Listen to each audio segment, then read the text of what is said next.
Para se të fillojmë me videon, do ju ftoja të abonoheshit në kanalin ton Thënie për Jetën dhe të klikoni si përziles për të marrë njoftimet e videove tona më të reja. Faleminderit. Urinoni shpesh, jashtë të shpëtoni nga ky siklet pa shkuar tek mjeku.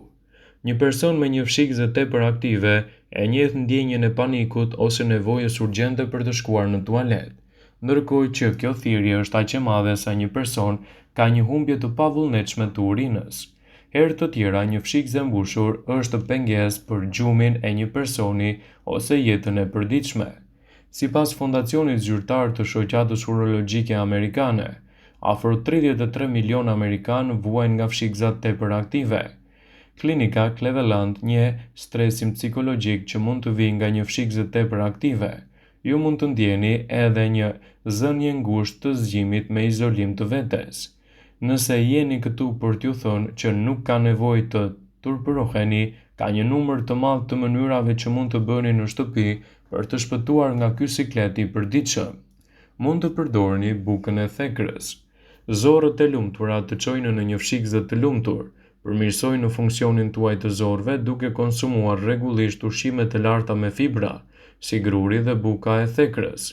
Healthline gjithashtu rekomandon fruta të freskëta, drithra dhe fasule si ushqime të pasur me fibra. Edhe bananet mund t'ju vinë në ndihmë në këtë aspekt. Ushqimet me magnez të lartë, si bananet, misër dhe patate, mund të ndihmojnë në reduktimin e spazmave të muskujve, citon Health.com. Magnezi është gjithashtu i rëndësishëm për inkurajimin e fshikëzes tuaj që të zbrazet plotësisht dhe kështu parandalohet urinimi i shpeshtë. Edhe qumshti mund të jetë një alternativë shumë rigoroze në këtë aspekt. Vitamina D, e cila gjendet te qumshti, peshku dhe vezët, zvogëlon rrezikun e mosmbajtjes së urinës. Kjo është veçanërisht e vërtetë për femrat. Arrat janë të pasura me aminoacide që prodhojnë oksid nikprerës, i cili është i rëndësishëm në mbajtjen e një trakti urinar më të shëndetshëm dhe duke evituar kështu edhe urinimin e tepërt. Nëse urinoni më shumë se sa duhet të konsultoheni me një mjek. Ju duhet të shkoni gjatë gjithë kohës në tualet. Teknikisht, emri për problemin tuaj është urinimi i shpeshtë. Te shumica e njerëzve, fshikëza e urinës është në gjendje që të ruaj urinën deri në momentin që ju shkoni në tualet, zakonisht 4 deri në 8 herë në ditë. Nëse shkoni në tualet më shumë se 8 herë në ditë ose zgjoheni gjatë gjithë natës për të urinuar, mund të tregojë se keni pirë më shumë se sa duhet ose shumë afër kohës së fjetjes, ose mund të sinjalizojë për ndonjë problem shëndetësor, ku shkaktarët mund të jenë nga më të ndryshmit. Urinimi i shpeshtë mund të shkaktohet nga sëmundje që prekin traktin urinar, i cili përfshin veshkat, tubat që lidhin këto organe me fshikëzën e urinës, siç janë uretër, fshikëza e urinës me kanalin nëpërmjet të cilët del jashtë trupit urina, dhe faktorët të tjerë që mund të jenë edhe një arsye për urinimin e shpeshtë janë infeksioni, gjendja që rrit prodhimin e urinës, ndryshimet të muskujve, trajtimet të caktuara për sëmundjet, ilaçet ose pijet që rrisin prodhimin e urinës.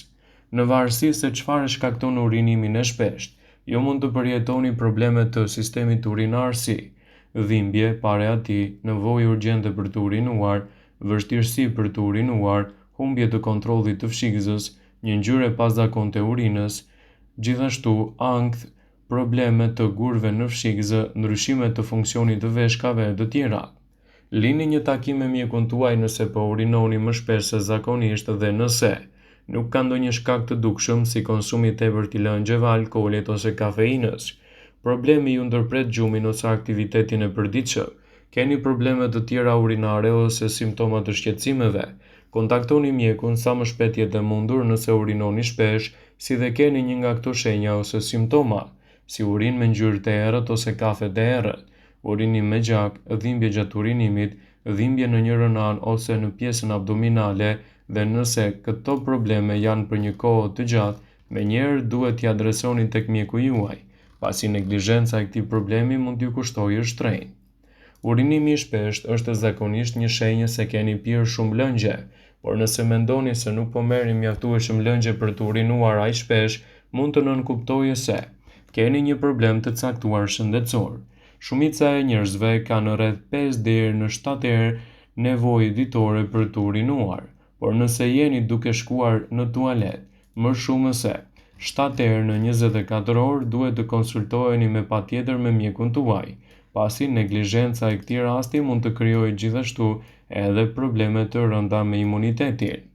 Urinimi i tepërt gjatë natës mund të jetë një arsye e shtuar pse duhet të vizitoheni menjëherë nga një mjek specialist, pasi siç e dini, urinimi i tepërt mund të krijojë edhe shqetësime të forta në imunitetin tuaj. Disa shkaqe që mund të përfshijnë urinimin e shpeshtë përfshijnë veshkat, fshikëzën e urinës, prostatën dhe diabetin. Megjithatë, ka arsye të tjera më pak të njohura pse duhet të urinoni më shpesh.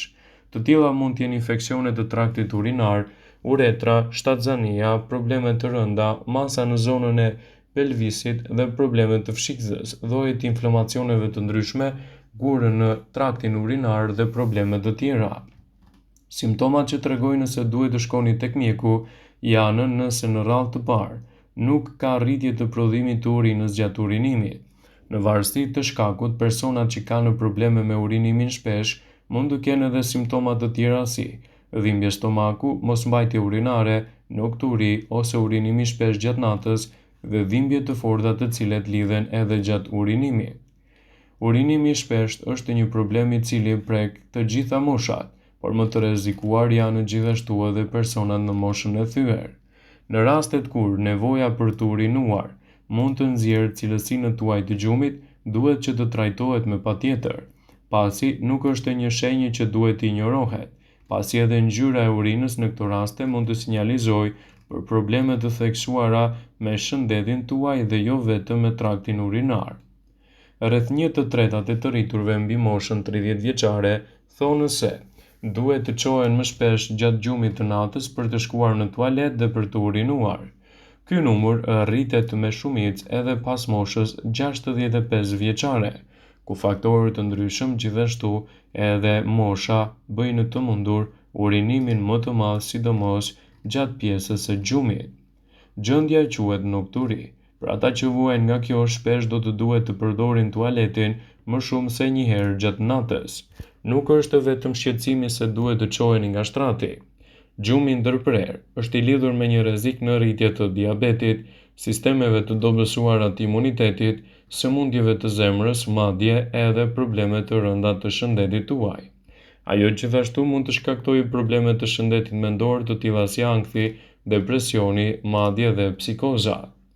Profesori i urologjisë Philip van Kerbroek po i paralajmëron njerëzit që të shkojnë më shpesh tek mjeku nëse vërejnë këto simptoma në shëndetin e tyre. Ai citon: "Njerëzit mendojnë se ngritja gjatë natës për të shkuar në tualet është shenjë se ju po rriteni, por nuk duhet të jetë kështu. Gjumi i dobët mund të dëmtojë seriozisht shëndetin tuaj, kështu që njerëzit që po ngrihen gjatë natës për të shkuar në tualet duhet të konsultohen me një mjek, në mënyrë që të evitojnë kështu edhe komplikacionet që lidhen me shëndetin." Gjithashtu, produktiviteti, marrëdhënie dhe suksesi i karrierës mund të ndikojnë në përkeqësimin e nokturisë, e cila me kalimin e viteve mund të ndikojë gjithashtu në përkeqësimin e imunitetit tuaj dhe në rritjen e shqetësimeve të forta për shëndetin. Jo vetëm që mungesa e gjumit mund të shkaktojë sëmundje por gjithashtu edhe urimi i tepërt gjatë natës mund të jetë një shenjë problemeve të theksuara të imunitetit, që nëse lihet pa u trajtuar për një kohë të gjatë, urinimi i tepërt mund të kthehej në një shqetësim të theksuar për organizmin. Gjithashtu, urinimi i tepërt i quajtur poliuria mund të shkaktohet nga pirja e tepërt e lëngjeve gjatë ditës. Për çdo problem të mundshëm, ekspertët vazhdimisht këshillojnë konsultat me mjekun specialist për të evituar kështu dyshimet e problemeve të theksuara me imunitetin dhe rënien e madhe të shëndetit tuaj, citojnë ekspertët. Vëmendje. Ju bëjmë me dije se informacionet në këtë video kanë për qëllim që të plotësojnë, të mos zëvendësojnë këshillat e mjekut tuaj ose të ofruesit të kujdesit tuaj shëndetësor, dhe nuk kanë për qëllim që të mundësojnë të gjitha përdorimet e mundshme, masat paraprake, ndërveprimet ose dhe efektet e tyre negative për shëndetin tuaj. Pasi ta dëgjonit këtë video, do ju ftoja t'i bënit like dhe ta shpërndanit atë në profilin tuaj në mënyrë që të informohen dhe miqtë e tu.